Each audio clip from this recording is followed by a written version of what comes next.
the lightning cosmic course. 若有你喷气，Dice roll fate, dungeons deep, epic quests where warriors creep, schematics drawn. We build nerds dominion, never stilled. Galactic conquest. See, here's the two thoughts that I have. One, Yes. I could take that intro and cut it right before the countdown starts, and that'd put us at about a 20-second intro. See, and that intro is what distracted me because I shared the video during the intro, and I'm just sitting here thinking, well, for when we revamp the podcast, what are we going to lose? Are we going to lose which references in the song? You know, And we can totally redo it. Keep in mind, and this is just a thought I had right there as I was jamming out to the hard rock. We could totally redo the song and make it go with something that sounds like Michael Bublé. that sounds definitely like us. Yeah, that's so. Yeah. There's a bunch of shit we could do. We could just do a new song every week too if we wanted. Shit, it's not like we don't know enough people. Hey, Kelly's on. Do a new one every week. Kelly's on. Hey, Kelly. Hey, Kelly. Well, guess what, Kelly?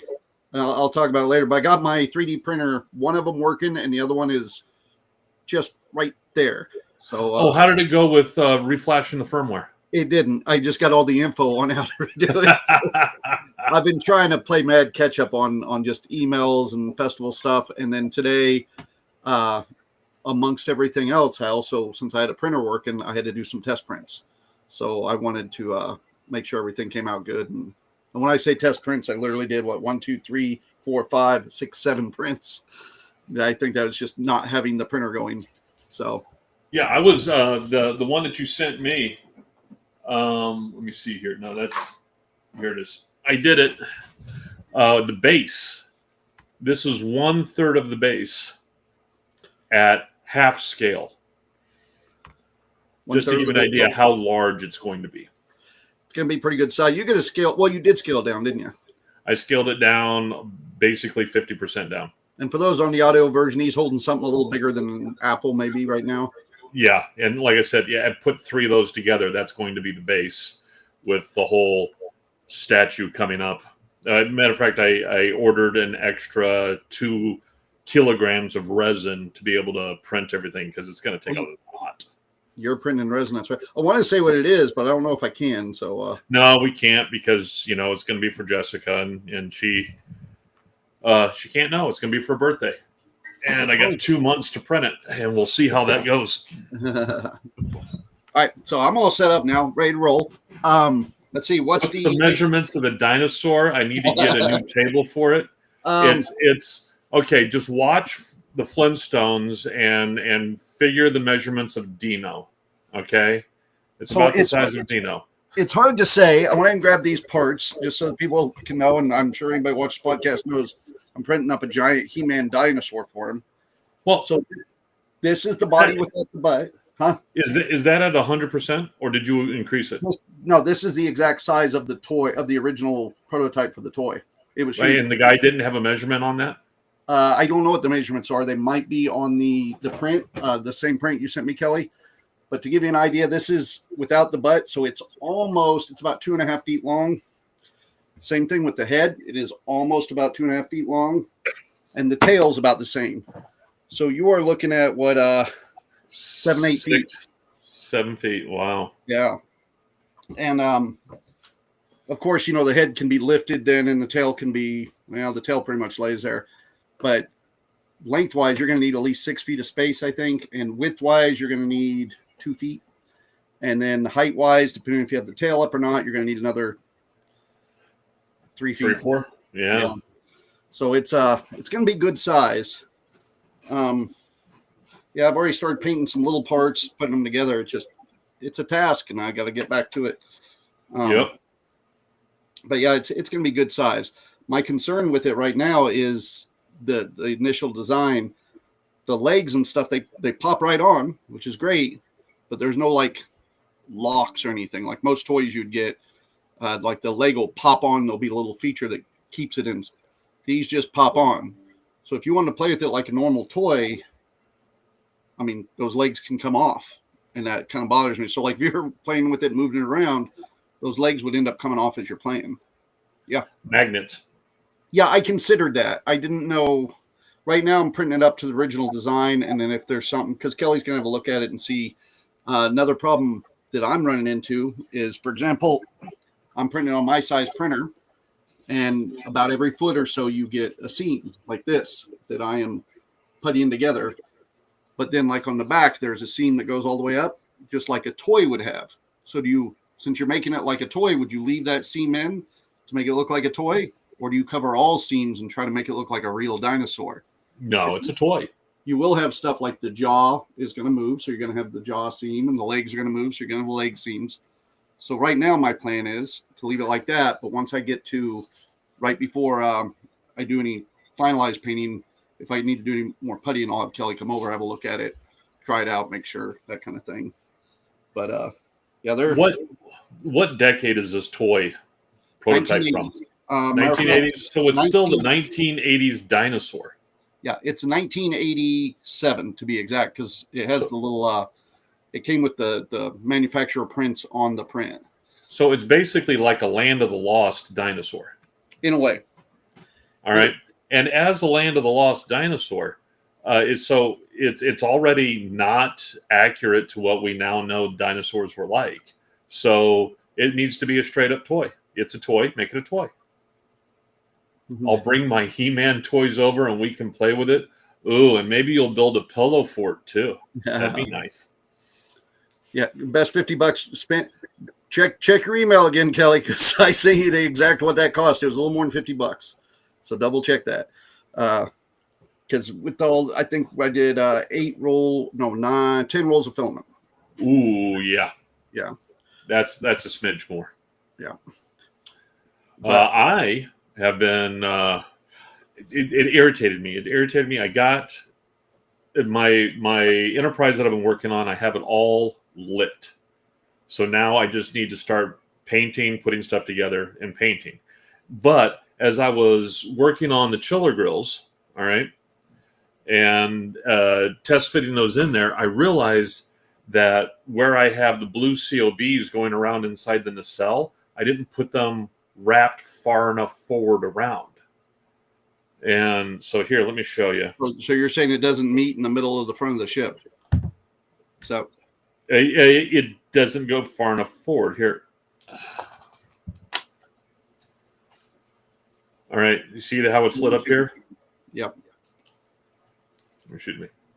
Well, it needs to go all the way forward into this area here, and it doesn't on both sides. So I'm going to have to, take these off, and but the whole thing lights up really nice. And I've got the wires here, so all I have to do is plug in the wires for the main saucer section that I already have. And once those go on, it'll light up the inside of it, as well as be able to independently activate the strobe lighting and the navigation beacons. See, and I so bad want to start putting lighting in my stuff, but part of me goes, that's a whole nother step. Because even today, the stuff I printed, which I brought some of it in, but my test print was a Slimer that I'm working on. Oh yeah, right there, just from the cartoon. And of course, you print it, then you have to trim it, sand it, putty it, sand it, prime it, putty it, sand it, paint it. It's a constant. Oh, that was cool. Yeah, this is lights is just another step. Yeah, lighting is a whole nother step. I mean, if I was not lighting this, I would have been done with this model weeks ago and on to the next model. It just adds a lot. And that's the reason that the next model after this is just going to be, what is it called? Allies and Adversaries set. It's just a set of, I think it's like 6 or 7 small little models that not going to light, just going to go ahead, basic coat, put the decals on, and that way I can do something, cleanse the palette. Real quick, Kelly said, what email? I believe it was the text message. I'm going to look on Facebook, but yeah, we text messaged back and forth on that when I first started it. Saw how much it would cost and how big it would be and everything to make sure. But I will double check that and let you know. after the podcast, because I got plenty to talk about tonight. I've got an event this weekend, and then we're also going to be talking about, and probably one of the main things, because right now everybody that watches this podcast, it's been something we've been doing. You know, we used to do it very different, as most people know. We do the live shows at the Borough. We've been talking about bringing guests on, all these things. Number of things have been moving forward, not just with podcasts, but just everything, winery, festival stuff. Things are rolling good. I'm getting out of my funk a little, which is great. But so I've already got about half a dozen guests lined up. I think the game plan for us is Daryl's going to be at the Borough this weekend for a Star Trek function, and we're going to be setting up our first Borough show sometime, probably, hopefully in the next month, it looks like, and that will be our official relaunch. Because right now there's no sense in just trying to tiptoe this stuff in, so we want to make an event out of it, like promote it. We'll do a show at the store. Probably try to do our new intro song. Get to meet people, that kind of stuff. And then right after that, we'll just start bringing in guests and just going kind of back. I don't want to say to an older format, but then that way we can do like 20 minutes of guest time, 20 minutes of what's going on in the industry time, and then 20 minutes of whatever the hell we want to do time. Right. I think that's kind of where we're going with it. So right now what you're getting, I don't want to say is like filler episodes, but these are us talking, same thing we've been doing. Yeah. So that we can start then bringing people on, doing the promotional work. It's so much easier to start doing this once the convention and festival season has started, because then you get to talk to people in person. And during the winter, so many people sit back and they're like, oh, once I get back into it, I don't want to think of that right now. So that is the game plan. So biggest thing is I'd say stay tuned. We're going to be making some announcements all probably in the next couple of weeks about where our game plan is, where we're going with stuff, and how things are going to change. Because that's pretty much the game plan. Most definitely. No, I planned on bringing Cookie in because he was going to sit here and I was going to explain to him how things were going to go, and then it would explain to the peoples, and well, he's sick, so it didn't work. For those that have asked, though, Cookie's been sick for the last 2 weeks. Talked about him being in the hospital. He's doing much better now. Every day he's going in for about an hour and a half getting antibiotics injected in. He was pretty rough, but he's doing much better now. Today he's not feeling great, so he stayed home. But he's definitely on the mend. Things are going better for him. Matter of fact, yesterday he confirmed going to some new shows that he wasn't going to go with us this year, like McConnell Con and stuff. So I think he's feeling much better and much more positive on things. Good. That's what we want to hear. But that is it. So I do have Okay, thanks for joining us, people. Yeah, that's all. No, I have a number of news things here I can go over and talk about, things to ask and the such. I don't know if you got any news today or geekasm you want to hit. Well, my geekasm was working on the ship. I mean, getting that done. It's been a huge weight on me for a while. And if you see my build area here, it's just completely stacked full of, soldering implements, rosin, wires, resistors, all kinds of crap. Although I have been, what was it, last weekend, I think it was, Sean put a stupid bug in my ear. Damn you, Sean. And so something else I'm building on the side just because I wanna. All right. It's not, it's still in the beginning stages, but I am building the most important machine in the universe.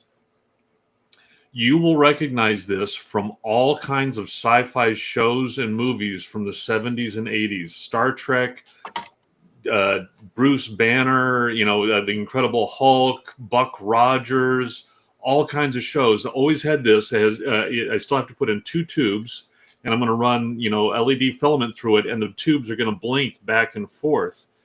I think I know. Is that normally bigger on the shows, or is that not what I'm thinking of? Oh no, this is scale model. Okay, this is a scale model I'm making, but this is known as because it has no name, so it's known as the most important machine in the universe because it's been in all these sci-fi universes. I think I know the prop you're talking about, and isn't that normally like the tubes would be like 3 foot long, like that? Yeah. I think like 6 foot. Yeah, long. yeah. It was in Last Starfighter. It was in Airplane 2. William Shatner was there. What does this do? We don't know. The lights just flicker back and forth.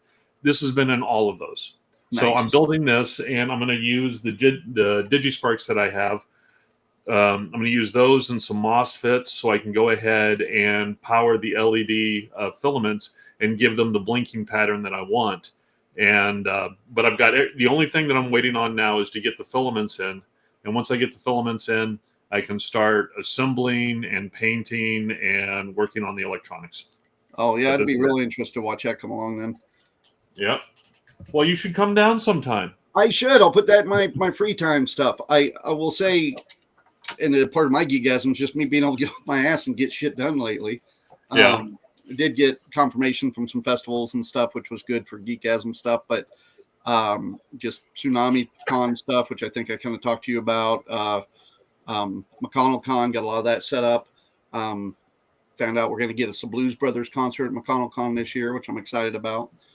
We're going to get what? Blues Brothers. We got a group of Blues Brothers out of Texas that comes in.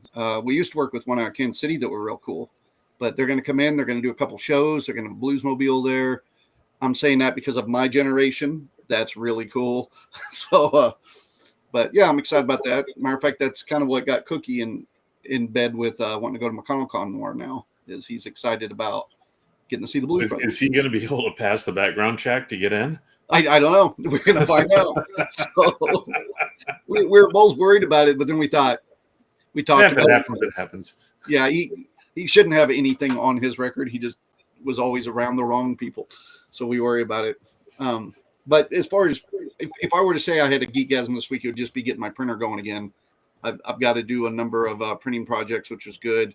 And then it just got me even back in the office to work on various projects and been out in the yard working, building, fixing old props, all sorts of stuff I normally do for my job, and I just haven't been. So it's been nice getting out and about and on shit. I'm happy. We've got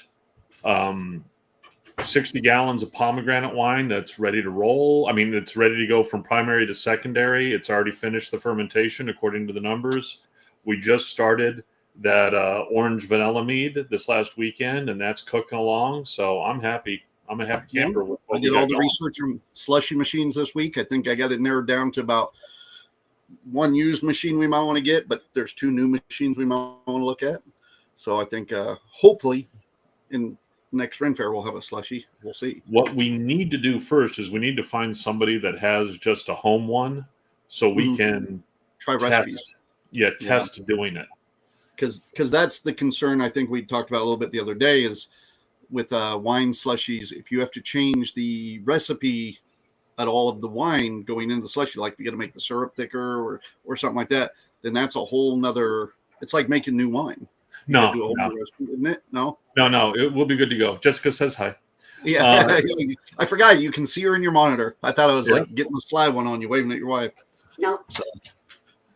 But yeah, no. From what I've been reading, no, it is not, because that was one of the things that I looked at was whether or not doing that would even be legal, because that was my big question to begin with: is it legal? And as long as we're not, basically it is the same as if we were just making margaritas. Yeah, that's what I'm thinking. Yeah. Well, as long as I got Kelly on here, I guess I could ask him, and I know you'll be a minute behind us on this. Of the numerous leaks we got for movies this week, we got a He-Man leak. I kind of want to know Kelly's input on that because he's a big He-Man fan. But they did leak Jared Leto's Skeletor, which I would, if anybody, I don't know if you paid attention to that. I hate him. I hate Leto. I used to like him, and now I just don't care for him. I don't know of any point that I've ever liked him. Really? Really. I mean, seriously, and this is what I constantly have to point out to people is there has been no product that he's been even close to the lead in that has done any good. What wasn't it Dallas Buyers Club or something? Or was he not a lead? I never watched that movie. The one where He was not the lead. I don't think he was the lead, but well, thank you. Yeah, I don't know. When he did Joker is kind of where it set me, and I don't know if I'm on. Matthew McConaughey was the lead on that. Okay.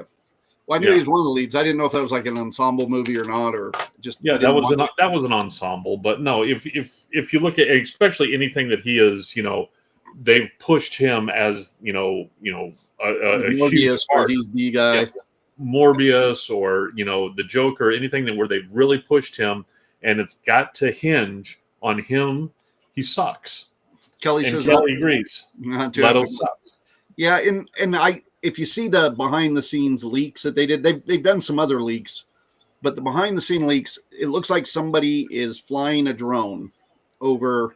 I mean, for about the last 3 leaks we've gotten for He-Man, somebody's flying a drone over the top of the outdoor studio.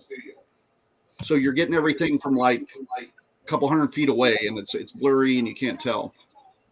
So I'm hearing my feedback just a little bit on there. So you're telling me they basically don't have anything good? I don't think so. Looking at it, I'm like, I can't even tell it's Jared Leto. You could say it's his stuntman. I can tell that they've given Skeletor a little bit more of a serious, a little bit more serious look. We're not going to get, like muscular Skeletor. We're going to get like Grim Reaper looking Skeletor. Then they did leaks of a bunch of the other characters, but most of it is all set paintings that the drone has picked up. So based on how previous He-Man movies have done, all right, we've only had the one, but yeah, we've only had the one, and even that one was not done so well, all right, and did not perform so well. So they're basically they're pushing the nostalgia on this one, all right, and I really think this is a Hail Mary pass for them. This is them just throwing shit to see what sticks to the wall. And Leto has slid down so far that he's not even the titular, is that it? Titular? The title individual. Yeah, titular. Yeah, he's the bad guy off to the side. And in makeup nonetheless. So, he won't be as recognizable. I really think that this is going to be one of his last chances to, pull his career out. And his last chance is on something that I wouldn't bet on to begin with. All right. Kristen had posted. I saw him first from My So-Called Life. So I did like him in that, but not really any superhero movies for sure. To me, Leto was always when I did like him, he was like a support character.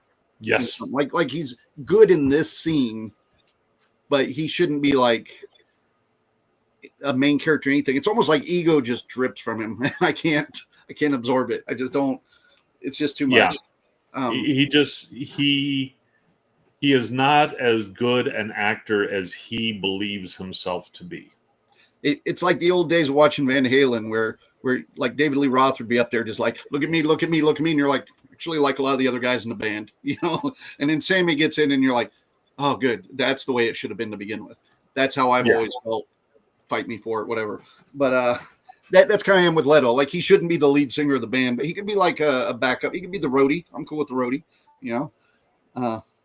They need to stay away from Earth Story. Yeah, it sounds like it's going to be what I'm getting is like a third in Eternia and 2/3 in Earth or something like that. But I don't know. Well, and one of the also problems is I haven't seen anything in it right now, but I can tell you right now, anything Eternia is going to be CGI'd all to hell.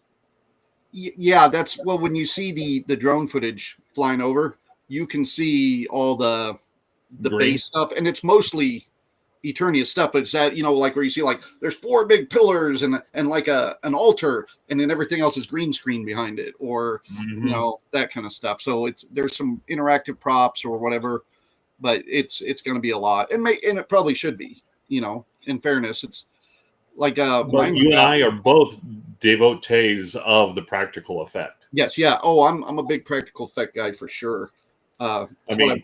The Dark Crystal would never have resonated with our generation if it was CGI. Right. Right. Well, and that the new Dark Crystal really didn't. You know, I don't know if you watched the series, but yeah, I don't know. I have a bloodhound that's named after one of the characters. So yes, my wife and child did watch the series. I was well, we were doing a podcast of the Burrow when that came out, and I was so excited, and then I watched part of it, and I was like, I'll put that on the shelf for about 2-3 months, and that's what happened. But yeah, like with the CGI heavy, you know, Minecraft was that way, and it should be. Which was another thing to mention is they've given the green light for Minecraft 2 because it did so well in the theater, and that's great. I wonder though, because this is kind of like the Morbius thing too, where a lot of people went to Minecraft and loved it, and a lot of people went ironically to make fun of the chicken jockey and all that shit that they did there. And there wasn't hardly anything else out there to watch. Yeah. So part of me wants to go like, are you sure you want to make a Minecraft 2? That might be a good one-off. That might be. I think if they do it, they're shooting themselves in the foot, and then they're going to go, video game movies are dead now, you know, because they made a bad decision, you know. Yeah, that happens a lot. Let me see. I've got a ton of news stuff that I brought up. Okay, go ahead. Most of the stuff I have is it's like Marvel movie news, a lot of it. Let me see. Coming May 27th to Hollywood Studios, there's going to be a Disney Villains Unfairly Ever After, a musical courtroom drama where the villains argue about who's the most misunderstood. Okay. So that'll be cool. And they're reimagining the Little Mermaid, a musical adventure. So they're going to have that with new effects and puppets at the Disney theme parks. See, immediately I'm like, I'd love to take my granddaughter to that, but Disney theme parks. I know. It's just way too many humans, and there's only so much Xanax I'm allowed to have in one day. Well, then I got to pay for a pretty penny for that privilege to hang around all the humans. I usually find I've been there twice now, and each time I usually, have to go find a place to hide for a bit. They got lots of little places to hide there. I like that. Well, and I went a lot when I was a kid. Like a ton, because I had a cousin that worked at Disney, and at Disneyland and at Disney World, my uncle lived right next to it or close to it. So I went to both of them a lot. I was a spoiled rich kid, and by the time I'm like, oh, I want to take my kids, I never appreciated how much money it cost, and B, how exhausting it is for an adult that takes kids to it. Well, one. The exhaustion you never realized. But two, the cost of going there has risen so much over the years that you can't really compare what our parents might have paid to what we pay. Yeah, no, we still have here because we went so often when we were young, and like we went there, my cousin was working, we kind of got in for free. So we still have tickets from back in the day, $20 to get into. $20 won't even get you parking. I know, but that's what they were back in the day. Now, they're still good tickets. We can take those tickets and get into Disney with them now, but they're worth more as a an oddity, memento, than they are to get into Disney with. But yeah, Disney will honor any of their old tickets. So yeah, but once you use it, it's gone, right? It's gone. Yeah, it's gone forever then. So screw that. Yeah, they just sit now like a collector's item, like everything else. So let me see what else we got. San Diego Comic-Con. For the first time, San Diego Comic-Con will be held in Malaga, Spain, from September 25th to 28th. I have not heard this at all. Whoa. Tickets go on sale May 15th, starting at €50 per day. So it's not San Diego Comic-Con. It's the same people that run San Diego that's doing one there then? Or I would say it's the San Diego Comic-Con traveling show. Yeah. So they're not like, we're not doing San Diego Comic-Con in San Diego this year. We're doing it here instead. No, there's no way. Too many deals on that. They have too many deals. Yeah. That brings so much money. And I couldn't imagine them moving it for a year. Yeah. Okay. Let me see here. OpenAI has stated that they are reportedly developing a social media platform reminiscent of X, Twitter, aiming to integrate AI-generated content into social feed. An internal prototype focuses on ChatGPT's image generation capabilities, allowing users to create and share AI-generated visuals. It's still uncertain whether this platform will be a standalone app or integrated into ChatGPT, but yeah, so they are looking to get into their own social media platform. I could see it having its appeal in the way like Meta or something would, where you could get in and it's just one of those things. Everybody's going to be pretending to be someone else. It's all going to be AI generated. You don't know if you're talking to a real person or not. That's one of the things about it is they are going to. I mean, in the deeper article, let me see, where was it? Should not there. Okay, here it is. OpenAI plans to implement robust privacy measures, including potential integration of identity verification tool to ensure secure and authentic user interactions.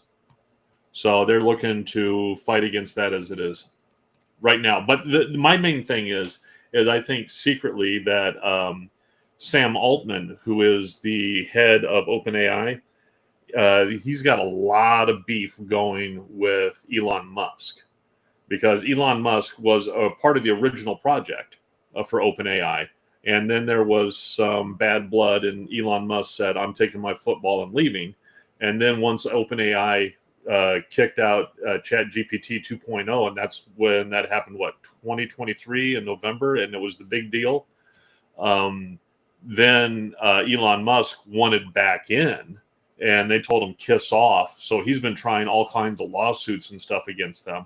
And so I think personally, and it's fun to me because I hate Twitter, I think it is Sam Altman's little way of going, oh, well, so you're screwing with us? Well, we're going to take away your Twitter that you paid billions of dollars for. We're going to turn it into an oasis. We're going to turn it into a desert, a deserted town like AOL is now, or something like that, or Yahoo, or Google Plus. Because isn't MySpace still kicking? I think, or I think it is, but I think it's more. I think it was purchased by Timberlake, wasn't it? I don't know. I know they turned it into more of a music thing for a while. Yeah. We left the WAG stuff up there, but I haven't touched it or even looked at it in years. I don't know. And I think Timberlake had purchased it at some point. I could be totally wrong, and he was doing some music stuff with it. But anyways, I think that's fun. Katie says, I'm worried they would use it to scam people, which would be my worry too. Any more than they're doing anyway on every other platform. So you're worried that it will be, situation normal. The thing, again, just like with everybody, the AI stuff, it scares the shit out of me. We were talking about this, Christy and I, earlier, because I ran my happy ass to Quick Trip to get the new Ghostbusters energy drinks they got. And I get up there and I see, I know, fucking, speaking of which, if you find a Slimer one in your big city of Wichita, think of me, all right? Because I'm missing one. Where is it? Quick Trip? Quick Trip. They're just little energy drinks they keep in the islands, but here nor there. I'll get one eventually, I'm sure. But and is it Quick Trip branded or who's branded? I don't know. I just know Quick Trip's the only one that has them. Dude, I saw they had on the thing that apparently Quick Trip has their own brand of beer. Go ahead. Yes, I saw that. Quitting Time beer is what it's called. Yeah, it's Quitting Time. I was like, I'm going to do that on New Brew for sure. Yeah. You drinking this, you ain't working no more. So I'm in there and I see here in Wichita, we have the Wichita River Festival. And every year, I used to work with River Festival some on projects. And when you go in the office, they have all the beautiful winners of these art projects for the buttons and T-shirts every year for decades. I saw today that they had released the Riverfest buttons. I have not looked at this, so if anybody here knows, I would love to know. But Christy and I saw Riverfest buttons. I'm like, oh, cool, I want to see them. And I pull in and look. They look so AI generated to me. Both buttons look just totally, and this is something that has been prideful for artists here in Wichita. So if they're AI generated, I'm going to be very upset. Which got us into a discussion. Those do look so. Let me share this up. Yeah, go ahead. As an artist and like with our festivals, we'll do a lot of art contests for T-shirts and things. But those, yeah, they look like somebody went into like Kittle or something and just said, "Give me a Riverfest button," and there you go. Do they? Because normally they'll list the artist. They're not listing an artist. Yeah, and they've always done those art competitions unless something has happened that I'm unaware of. Oh man, yeah, those kind of suck. Let me zoom in a little bit. Yeah, it doesn't look impressive at all to me. And if an artist did those, more power to them. But they did them looking very much like AI art. Yeah, they did. So then, And for those listening to the show, imagine, if you will, just your basic. It's that AI version of a woodcut is what it's looking like. yes, yeah, that's a good example. And the shading's got that line shading and stuff. yeah, that's very AI generated. The repetitiveness to it, the shading, the lines.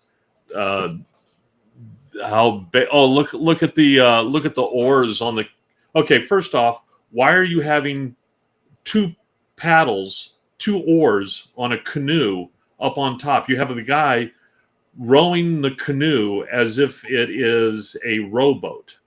Well, I think That right there speaks to me of someone or something that doesn't understand what the boat is supposed to look like.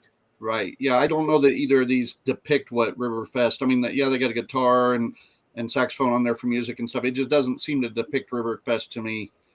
And when you go back and look at a lot of the old ones, to me, it's just a little bit more celebratory. But I don't know. I just don't know. And I could be bashing some poor person's art that did a lot of great. Put a lot of art into it. If someone actually did that and was shooting for that AI look, they did very well. Kristen says last year there was a whole kerfuffle about AI generated. People were pissed. I must have missed that last year. Kristen, I applaud you on the use of the word kerfuffle. That's very good. The only way you could go more obscure with that is call it a kabuckus. That would be a one step up from kerfuffle. I have not heard kerbuckus. It sounds like a Daryl word. No, actually, I picked it up from a coworker of mine up in Alaska. She was from a very tight-knit Mormon community in Colorado, and apparently up in the mountains of Colorado, that's a common word to use instead of kerfuffle is kabuckus. So you said it. I took a drink because what most people don't know is back when Daryl used to travel with the Wags, so often he would say a word that none of us knew, and we'd all just go, "Yeah, fuck, drink," So he'd say these or a word that may be more highbrow than our fart joke crew was used to telling. But the other AI thing I was going to mention, which this is the only AI thing I got today, would be just recently, and Christy had turned me on to this. Back in January, they had a guy tune into court, and he used an AI-generated person to represent him on whatever Zoom meeting thing they were doing. And the court... So he had an AI avatar. An AI avatar, right. And they threw a big fit, blah, blah, blah. This is not the kind of things used in the legal system. This is blah, blah, blah. And it didn't think of it here nor there. And then it got brought up again today because there was a guy who had died in a car accident. The way I understand it, somebody had hit him, killed him. It was totally the other guy's fault. So when they were doing sentencing this week, the wife had a friend make an AI-generated character of the, not character, that's the wrong word, just representation of the guy who had passed away. Voice, looks, everything. I will say it wasn't great, but it was something somebody did at home. And this guy got on, and I watched it, and he's talking a lot about how, my family doesn't all think that this guy should be forgiven at all. Everybody's met him, but I am a good person. I understand, and kind of forgives the guy and goes through the whole thing. The judge was so moved by it when prosecution was recommending a 9.5-year sentence for this guy. The judge gave him 10.5 years. So it's the idea of, is that a wrong way of doing things? Is it corrupt? Is it it's a nice way to represent, but it's not really that guy. It was his wife that wrote the script, which they had to tell everybody. My wife wrote all this, and they had asked her to say some words, and instead she did that. And also, the guy ended up getting a worse sentence, and the judge even says it was based on this. Is that wrong? Because it's kind of like using AI to tug at your heartstrings, even though it was the wife's words. Does that make sense? I understand, but the simple fact that the severity of the penalty is up to the discretion and whims of the judge. Yeah. Where, they can go ahead and, he could have been having a bad day. All right. He could have been getting a sloppy toppy from Mrs. Judge. All right. And then, something came up and he never got to finish. Sloppy toppy. That's another word I don't know. Hang on. Go on.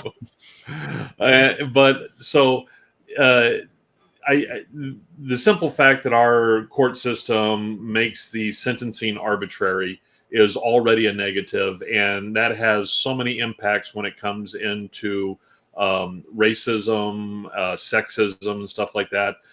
People of color get worse sentences for the same crimes than non-people of color. Men get worse sentences for crimes than women do. Yes. I mean, I didn't mean to yes on that one so hard. Sorry. Go ahead. But because of all this, it does not surprise me that the judge, altered what the decision was going to be. And, who knows? The judge could have just used that as an excuse. He could have been going to give a, worst case scenario anyway. My deal is if it's kind of up to the judge is my deal. I see the argument behind it, but I was trying to read chat. Dustin chimed in and I didn't get to it all. And I don't know how to scroll down on this thing. But Kristen, you want this one here? Yeah, Dustin had said he was popping in. Hope he didn't cause a kerfuffle.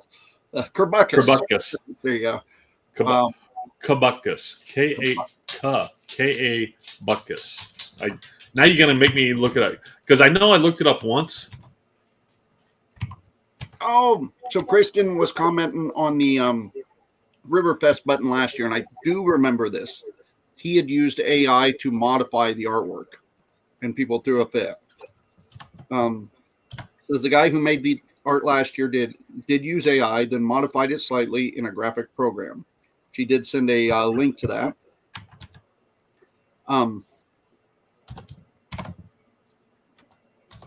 Yeah, it'd be easier to get on the discussions of AI because I discuss it here a lot too. My wife was even asking me. Now that I'm looking at possible some career change issues, I went to school for animation and stuff, and she's like, "Well, maybe you should do some of that." I'm like, not in today's society. There's no way I could keep up with what everybody else is doing. Yeah, there is a. I mean, there is a lot of catch up that needs to be done, but with the new AI stuff, there's a lot of people that are just doing what I mentioned before. Vibing it. They do vibe coding now, where people who have no idea how to code whatsoever are just telling the AI what they want to create, and the AI is going through it with them and iteratively making the code. And apparently the code is really ugly, but it works kinda. And so that is a whole new term that was entered into the lexicon just this past year, is vibe coding. And when it comes to using AI to code, I think it was even, Google and Microsoft and stuff like that have stated that already a very large percentage of their code that they are putting out now is generated by AI. And it's the same thing when it comes to the artwork. I have no idea how to create any of the thumbnails that I put up. No idea. I just tell the AI, make this, and then it makes something. I'm like, okay, change this a little bit. And 80% of the time it doesn't work. But sometimes I get something that I'm like, screw it, that's good enough. Let's go with it. See, I've used AI in a lot of the art programs I have, just to like maybe give me an idea somewhere, like a jumping off point. you know, and so far almost every time it'll make something I go, I like that. I'm going to try to recreate it. But I just don't know. I worry about the future of it all, but we should probably move on past AI. The future is changing. We can no more hold on to it than a blacksmith can hold on to doing horseshoes when the cars came out. Yeah. All right. Yeah. And we either swim with the tide or we get swept away. It's one of the reasons I buy animation cells every once in a while, just because I know they're slowly going away, like comic book pages and other things. You know, very much so. All right. Now, a couple other things I had here. One thing I am really stoked on. All right. This is really stoking me. This is more my nerddom, you know, my nerdy geekdom is, I don't know if you've heard of it just came out this last week or so, the new Slate truck that's going to be coming out. No, this doesn't even ring a bell to me. All right. This new auto group has come out, and it's backed by Jeff Bezos, so it's not a flash in the pan kind of crap. All right. They're coming out with a bare truck. All right. Think mid 80s Toyota 2-seater truck. Okay. All right. So my kids just bought. Yeah, basically like that Ranger they have, that 85 Ranger. Yep. It's basically along the lines of that. All right. It's going to be EV.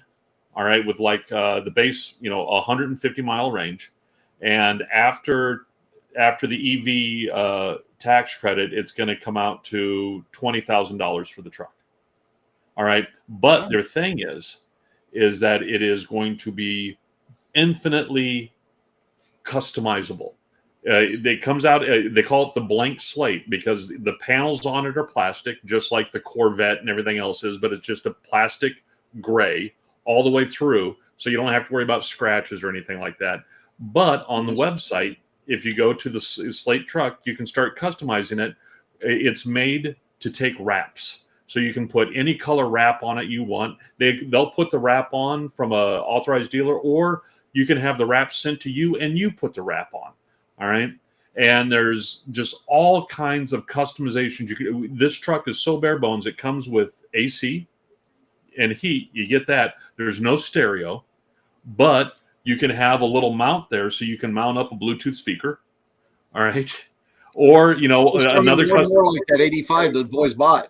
Windows, no electric windows, no stereo, no. Yeah. The windows are crank windows in it. You can customize and upgrade for power windows, or you can buy the base one, and later on you can buy the upgrade later on to add in the powered windows yourself. All right. There's 3 basic body styles. You have the truck. All right. Or you have an SUV, so you can add on an SUV shell, or you could buy the truck, buy the SUV shell later on, and put it on. They're open sourcing all this, so there's going to be like a tons of aftermarket stuff. There's 2 different SUV things where you have, you know, the basic SUV or a fastback SUV, and but it's still a 2-door, so it's like the old school, you know, where you have to lean the seat forward and people climb into the back. It is but the different optimizations you can do on it is just amazing. So if you get a chance, go to the Slate truck, just look up Slate truck. All right. And then start playing around with the customizing thing. You can lower it, you can raise it, you can put bigger tires on, you can change stuff around. But the very basic bare bones model is going to be about, after EV incentives, is going to be about $20,000. It's going to be coming out in 2027. And everything is basically off the shelf, so they're not having to develop anything new. It's not going to be fast. It's not going to be one of those electric vehicles where you're going 0 to 60 in 2.7 seconds. No, it's about 8 or 9 seconds, 0 to 60. So it's like a normal freaking vehicle. Yeah. All right. It doesn't have a very good tow capabilities. 1,000 pounds towing capacity and 1,500 pounds hauling capacity, so you can load stuff in. It's designed for people, you know, around town, to, you know, if you got a small delivery business, blah blah blah, stuff like that. This is what it is. And I think the The efficiency on it, the what do they call it? The EMPG, the equivalent MPG. It comes out to like 96, 98 miles to the gallon is what it costs to run it. And so, like for the boys delivering pizza, That'd be great. Yeah, that would be about. And see, that would be the benefits of it. Gas mileage is great and all that stuff. It'll run forever. Although we were talking about this because they released a new El Camino this week, and Gabe is a big El Camino fan. Don't know where he got it, but he is. So that, but there's that. I talked to him a little bit. We can buy an old Ranchero or El Camino, drop an engine in. There's those older ones like that are so easy to work on. Oh so yeah. Even though they're basic, like this truck, for 20 grand, if I pop 20 grand into an old El Camino, then I got something that's pretty much brand spanking new, but it's got a steel fucking body, a steel frame. It will last decades and decades. It has an engine bay so large you can get into it with the engine. Right. So that makes them easy to work on. For people that can't work on cars, I see the appeal of this kind of vehicle for sure. There's part of me where I'd look at it and the cheap guy in me goes, I'll buy an old panel van and we'll fix it up or something. Let's see here. Okay. Why do anime waifu husbands? Why do I have an anime waifu husbando moment here? Husbando. I don't know what that means. It's anime waifu and husbando are pretty much, the way I understand it, are like ideal wife and husband for anime. Are they saying that we have a partner charisma going on right now? Is that what she's saying? Oh, that might be. Or the truck. I got a couple other things I want to hit on here real quick, so I can get. And I've got some more stuff too. Go ahead. Okay, go ahead. Well, I can run down mine pretty quick. Let's see. With the exception of this weekend stuff, we got official announcements on Young Guns 3 is in pre-production, which I'm kind of cool with. I wanted to mention that one to Cookie because I've been following it for a while since I've been following Brat Pack stuff and watching Emilio Estevez. They've got 5 movies written. This movie sequence is going longer than Billy the Kid lived. Well, that's the argument. It's the whole, like the second one, they had Brushy Bill Roberts. The next 3 movies will be Brushy Bill Roberts. Oh, okay. So, but they've already got Christian Slater's coming back. Lou Diamond Phillips is coming back. Not all the people are, but it's a go. It's happening. I'm excited about it. People in my generation. That's cool. I absolutely love. I don't know, but these actors are getting old enough. These actors are getting old enough that their saddles might as well be sponsored by Preparation H. Fair enough. I'd love to see a new Tombstone, for example. But when you're making movies, sequels on historical characters, this is going to become fiction real quick. So it turns into fan fiction. They also announced that we will be getting a new Deadpool movie. Deadpool is fully, because there was question on whether Deadpool is going to get fully integrated in the Marvel Universe. It's happening. We're going to be getting another movie. We're probably going to be getting a lot of one-off movies with him. It sounds like they made a bunch of announcements, characters coming out. Like they confirmed Beyonder, Molecule Man, and Beta Ray Bill all coming out in the new Avenger movies. So they've been pushing a lot our way.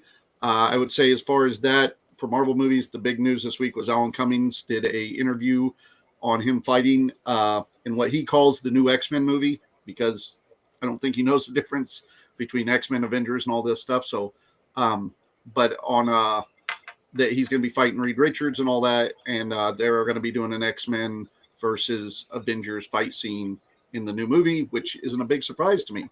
But that's what's been going on in Marvel news. Oh, and then Jeremy Renner. I wanted to hit this. They canceled the Hawkeye sequel series, part 2. And because they offered to pay Jeremy Renner half of what he made last time. Last time they wanted him to do more, and they wanted to pay him less.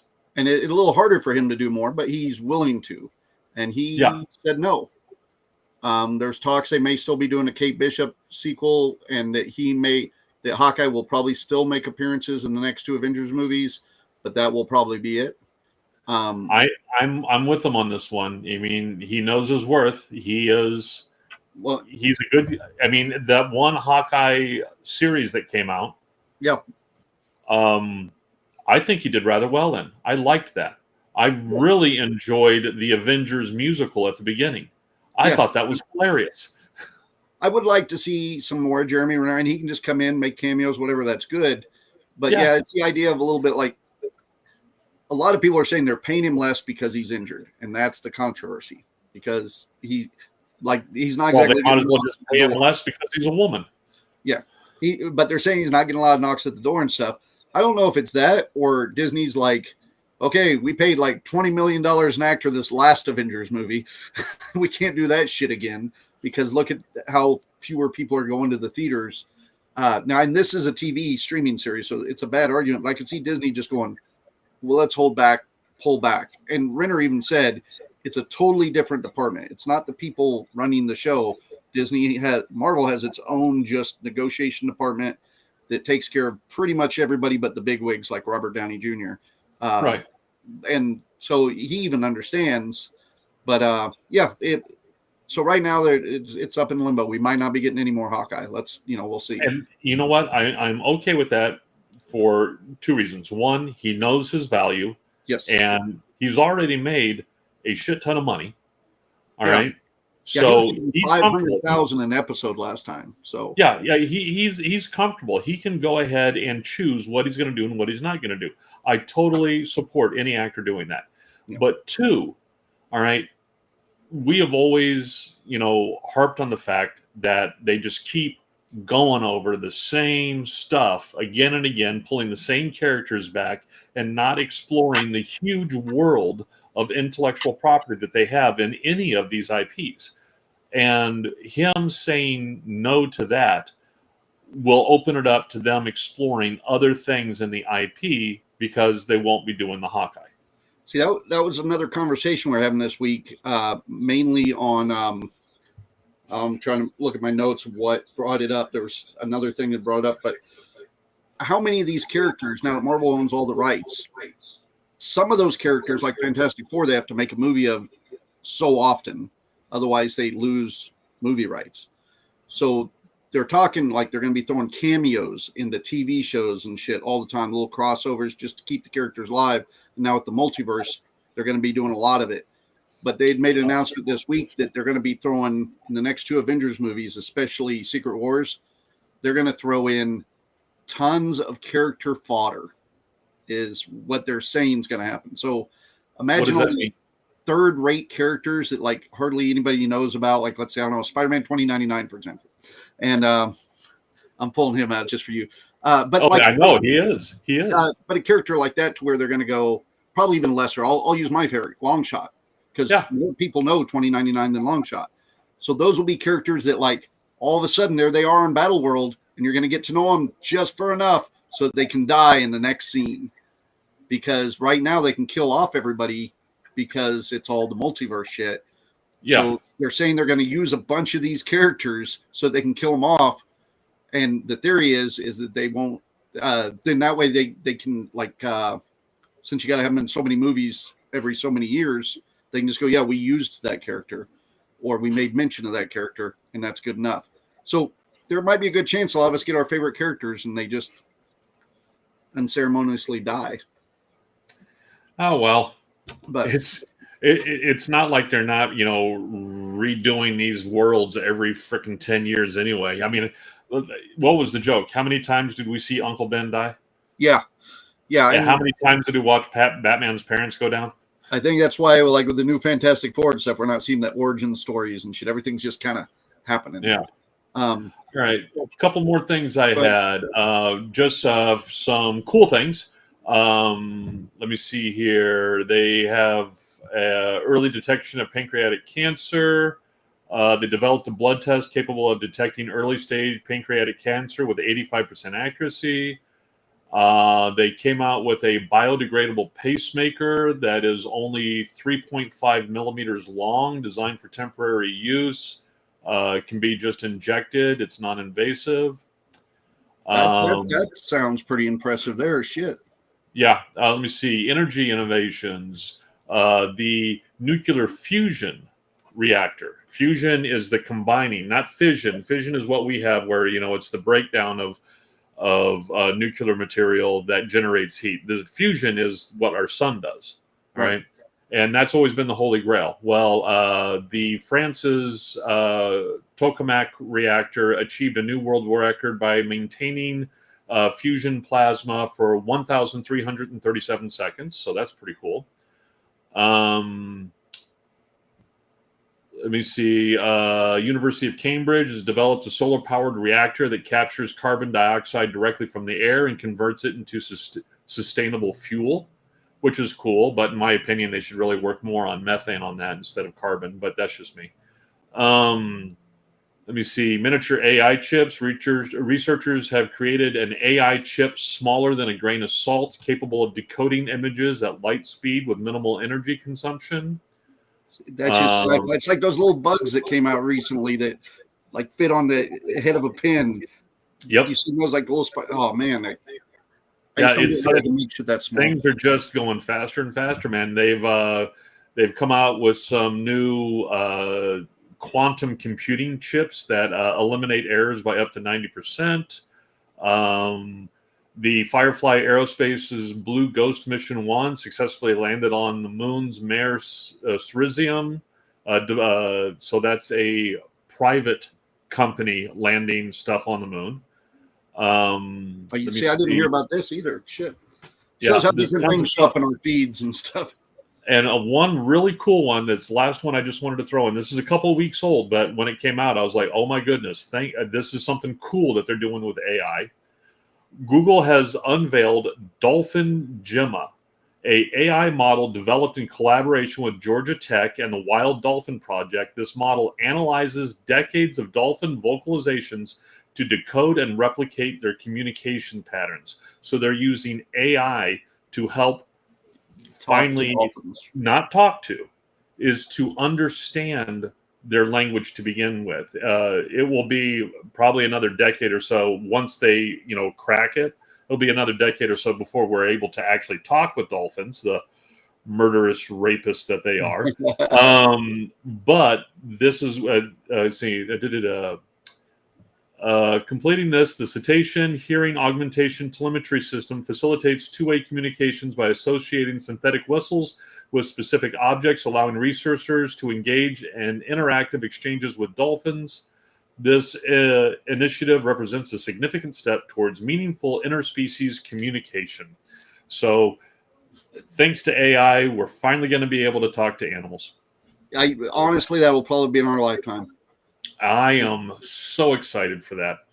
You just wonder how accurate it'll be, because like we can teach certain animals to talk, but that doesn't mean that they're telling us what they want us to hear either.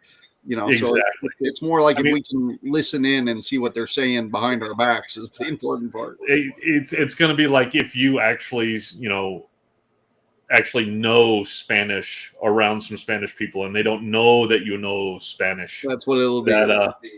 That leads to some interesting things that you find out. Did I tell you about that video I watched a while back about a seal that a guy taught to talk? No. Is that with the button things? No. This was like talk. Not a lot, but let's see if I can do this off the top of my head. Years ago, he had found a seal that had got washed up on a beach. He took it and tried to, heal it up. Then he tried to release it to the wild. It would not go back. So he hung on to it for a while. The guy had like a Boston accent. He ends up, the seal gets too big for him to take care of. He turns it into like some SeaWorld-esque kind of place, and it lives there for a long time. And people would come listen because this thing would talk. What I watched, it didn't really move its mouth, but it would talk with a Boston accent. Because his name was Hoover. Okay, yeah. He was born sometime in 1971, died in 1985. He was a harbor sailor who was able to imitate basic human speech. So here's the question. Is that the same as like parrots? Yeah, to me, that's the impression I got watching the video. Very much like with parrots, was imitating stuff this guy had said. Like, get on over here or whatever, that kind of stuff. So it would pop its head out of the water and go, get on over here or something like that. This sounds like Hitchhiker's Guide to the Galaxy. Yes, soon. soon, Katie, we will have our Babelfish. Babelfish. I use the Babelfish argument all the time when I'm talking religion, man. But I'm in favor of religion, but the Babelfish thing can be applied to so many other things. So, it can. And I love at the end of the definition of the Babelfish, and it said that, and God disappeared in a puff of logic. Yeah, disappeared in a puff of logic. Yeah. Well, and I'll use that as the example sometimes when people go, why do these things happen? Or something, I was like, it's like the Babelfish. If you knew of it, then God would disappear in a puff of logic. See? So if you get out of jail free card, thank you, Mr. Adams. Well, if you want to go along that lines, have you ever really read any Terry Pratchett? Terry Pratchett, excuse me? Yeah. Oh, yeah. Have you read Small Gods? Mm-mm. You should give Small Gods a try, because that goes even further into the whole thought of what if gods exist solely on our belief. That's what they exist on, is our belief.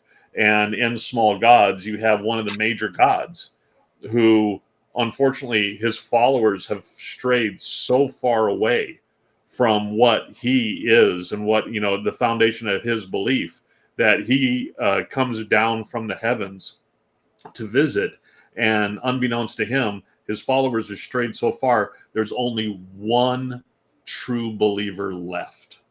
And so when he shows up, he is relegated to basically just a tortoise, and his one follower, he's nagging the crap out of his one follower. It's a very humorous book, but isn't Greek mythology pretty much like that, where like a lot of the gods were more people that believed in them? So if if they had more temples, that god became more powerful. So so the more followers you had, the more more popular you were, I guess. Yeah, but, he borrowed a lot from Greek mythology for that book. But that Terry Pratchett said that all the time, is that he told people all the time that for Discworld, he just went and rummaged around in old religion's closets and stole everything that wasn't nailed down in order to create the world that is Discworld. Good Omens. Good Omens is a good one as well, but that's not just Terry Pratchett. If you ever watch Crapopolis, the animated series on Netflix, granted, I've seen portions of it. It's dorky, but it's dorky fun. They do a good job of explaining the concept behind the more popular you are, the more powerful you are, kind of thing. Right. Okay, Good Omens. Let's see. I want to make sure I hit all my stuff. I think I did. Oh, Thunderbolts officially changed its name this week. I don't know if you saw that. So I saw there was a big to-do about it. Yeah, it was a cool marketing tactic that they obviously were on for a long time. I think it was good, because if they had just titled it New Avengers and released it with that cast, people would have been bashing it the whole time. And I think this is the good way to do it, because you're never going to get that admiration the original crew got. It's you either got to let it die, kind of like Star Trek did, not intentionally, but that new crew, Next Generation, got compared to the old ones all the time. If it had come out right after, people would have bashed it a lot more. But at that point, I think when it did come out, people were just happy to see anything come out. Yeah, because the Star Trek, the second Star Trek 2 or Star Trek Continues or whatever it was going to be called that they were going to come out with, in the 70s, that would have been too close. Yeah, and that was going to be all the same cast again. It was just going to be a continuation with a new ship. As a matter of fact, they took that ship that they were going to use for Phase 2 of Star Trek, and they used that for Star Trek Star Trek the motion picture. They just changed it a little bit, but that whole look to it, which I have to say is the best part of Star Trek the motion picture, is just the beauty shots of that ship. Yeah, I can see the rest of the movie kind of really drags, but the beauty shots of that ship are great. Well, see, that's how they got us with Star Wars, and even us with Ghostbusters. When they released that shit, even the 2016 movie with the girls, I enjoyed it because I was happy they made something. It's like, oh, you're giving us, we didn't think we were going to get anything. But now that we're getting tons of shit, now I'm a little more critical. See, and that's one of the things that I like about CBS/Paramount is, for the longest time, they have had open arms to welcome fan-made projects. you could make a fan-made project. There are a lot of fan-made Star Trek stuff out there that are halfway decently done. I mean, the acting is on par with high school theater, but with the new technology for CGI, they've got some really good, stuff going on with them. But what was my point? But when you look at, Star Wars or anything that Disney owns, good freaking luck. They come down hard on any kind of, thing made fan If you fiction. remember right, early 2000s, there was a point, and I honestly think Lucas saved Star Wars with this, because it used to be, even like when we had the Star Wars show for WAGs, which I guess we still do, we would go perform with other people that would do like Star Wars songs, different things. Multiple people in Ren Fair were getting hit with cease and desist orders on that kind of shit. We never got hit with one, which was great.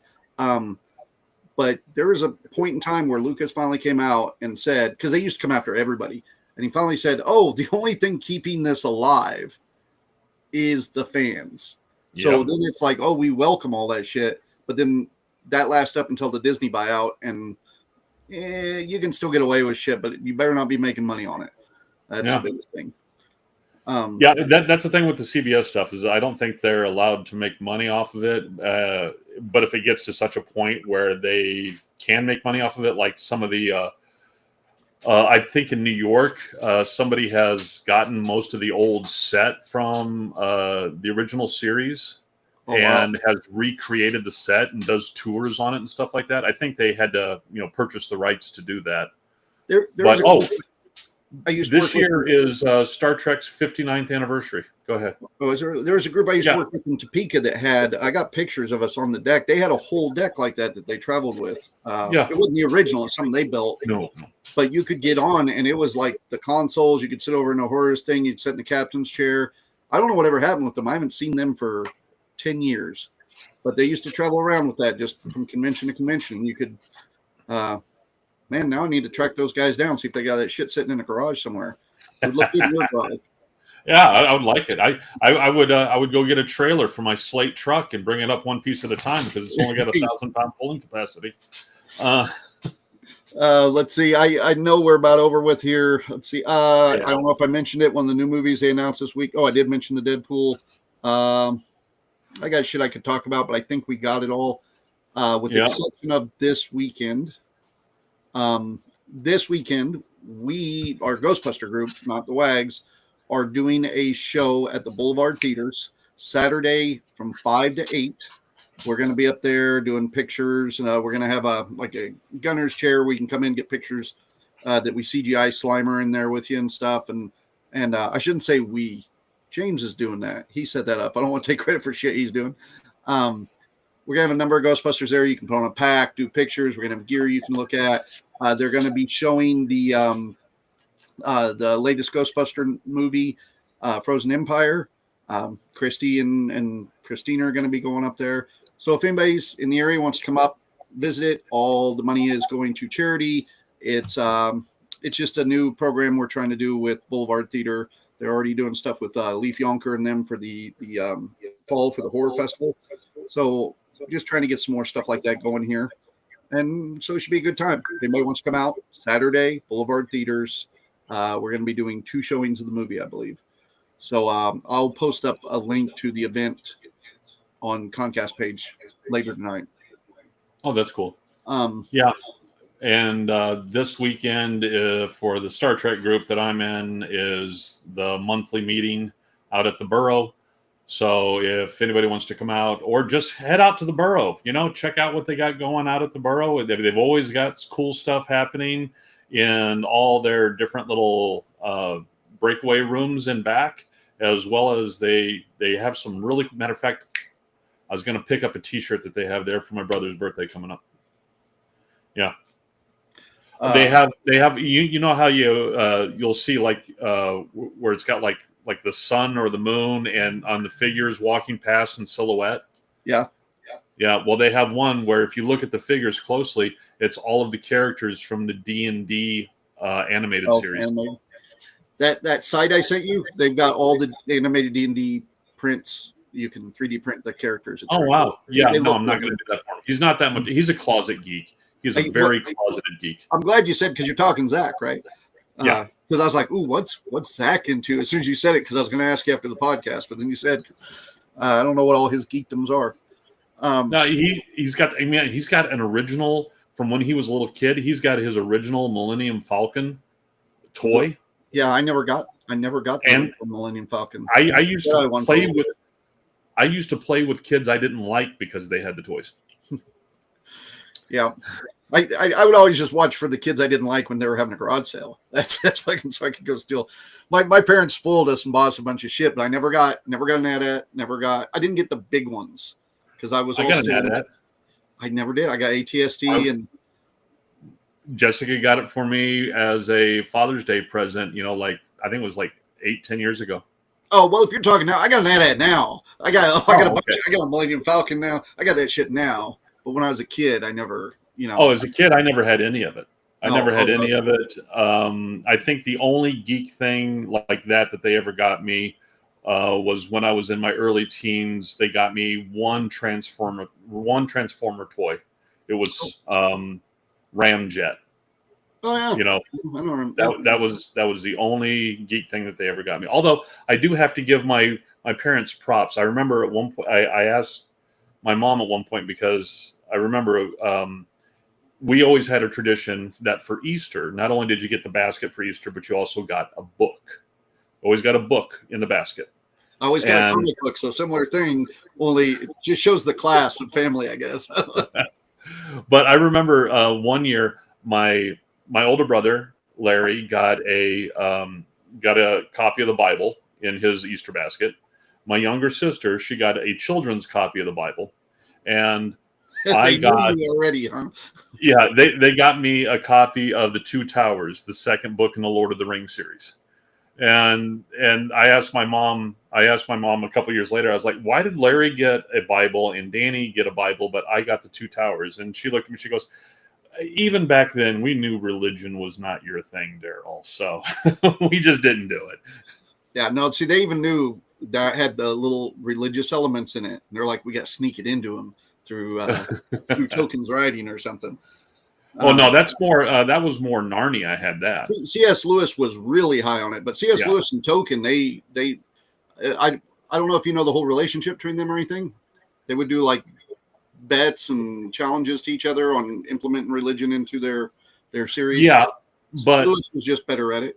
Tolkien was not so much the Christian religion as he was more of the old Celtic and Nordic religions. Well, he did add a lot of Christian elements into Rings as well. And keep in mind, okay, this is where we start talking. Keep in mind, Christianity stole a lot of those things from previous religions. Yeah, no, I get that. Yeah, I totally get that. Trust me. Oh yeah. I just know that he did intentionally. Most likely, yeah. I mean, come on, consider the time and the area that they both lived in. It was a very Christian time and area. Of course, they did. Yeah. What was which I was going to hit on it a minute ago and try to wrap things up when you mentioned the Burrow, and we got to talking like dumbasses. I know. So the Burrow is a good way to wrap it back around because we were talking. Ash is talking with him this weekend about doing what I mentioned at the beginning of the episode. Is we're going to be doing just kind of a start over. When we brought the podcast back. Oh, go ahead. I'll just say once a month. Oh, once a month. Okay, yeah. When we brought the podcast back, it was more of we just wanted to keep doing it and talk, and we didn't format things. And I'd suggested we do just kind of a revamp because lately what we've been doing is this, talking and. But we want to start bringing guests on, doing the live shows. Hopefully once a month. We're going to see what the Burrow says. So Ash is going to be talking to them this weekend because they've offered it, but we want to get things nailed down. And then when we do that, that's going to be the relaunch. And then we're going to be getting some of our festival and convention friends on here and industry people. I got about 6 weeks set up right now. So once we get on that, hopefully, and I'm sure we'll do episodes without guests every once in a while or bring somebody local on or something. And keep in mind, this is just what we do in the winery, working on stuff on the winery. We just sit here and talk geek the whole time anyways. I mean, there's some politics in there too. So Yeah, because we're not on Yeah. online, so we can voice politics. We would never do that online. Well, But I'll say, since I brought up the politic thing, because I made a note on it. My concern is I've talked to a couple convention heads that are interested in coming on, yeah, and politics right now are affecting conventions drastically. oh yeah, And Christy and I were talking. It's like, God, and I said, I'll have to talk to Daryl about this, because it's like, ooh, do we bring up the fact that like these tariffs that are just the threat of some of them is affecting a lot of people that order overseas and all this, and do we talk about that stuff or not? we But it can does talk affect about people. it. We just cannot give opinions on Yeah. it. Yeah, it's a tough subject to know the routes Yeah. to go, because you don't want to. It's easy to talk politics, religion, that kind of stuff, and be passionate about it. Great example is you and I. We have different opinions on our religious beliefs, and you're one of my favorite people to talk to about it, because you'll keep me in line on some shit. And then every once in a while, even though you don't know it, I've educated you somewhere in the Oh back. yes, So most totally, yeah, it's and that's the thing is I've said time and time again, if I am a hardcore militant atheist, but I also believe that everybody has the right to believe whatever they want, and if anybody came and told agree. you that you could not believe what you want to believe, yeah. I'm the first one going to be throwing down on them, because no, you don't get to tell John what he can believe. Yeah, No. I mean, it's sad when I have to look at my granddaughter and go, yes, I think Daryl's great, and it'll be sad when he's not in heaven. But he's still a good guy. But no, it's that like we can talk that shit, and then people sometimes will go like, "Ooh, somebody was getting heated," or someone's like, "No, that's just No. us talking." So we got to watch sometimes what we talk about on that shit. Yeah, you and I a long time ago came to the conclusion that neither of us is going to change the other one's mind, so we don't care. No, I mean that's what I tell you publicly. Slowly, I'm working at you, little by little. Oh, you can go ahead and try that, but I am all ready to be warm food, and because that's all I'm going to be. In fairness, I've known you a couple decades now, I think, and this is as far as I've got. So, it's nothing to brag about. But anyhow, I think that's it. We should probably tie this up. So you're going to be at Burrow this weekend. I will be at the Boulevard Theaters this weekend. I have some updates, but I have to make sure some of the things going on, because I don't even know if I was supposed to mention the Blues Brothers thing now that I think about it. But, with my, he didn't say not to. He didn't say not to. You pulled a Tom, whatever the hell his name is, Spider-Man.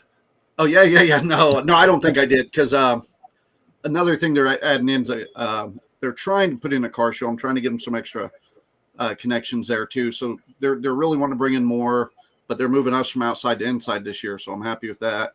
And then Tsunami Con definitely has some extra things going on. Oh, nice stuff that we're going to talk about, but they're going to maybe try to implement cosplay again, bring in some of those convention elements again, because they're moving it back to Scottish Rites Temple.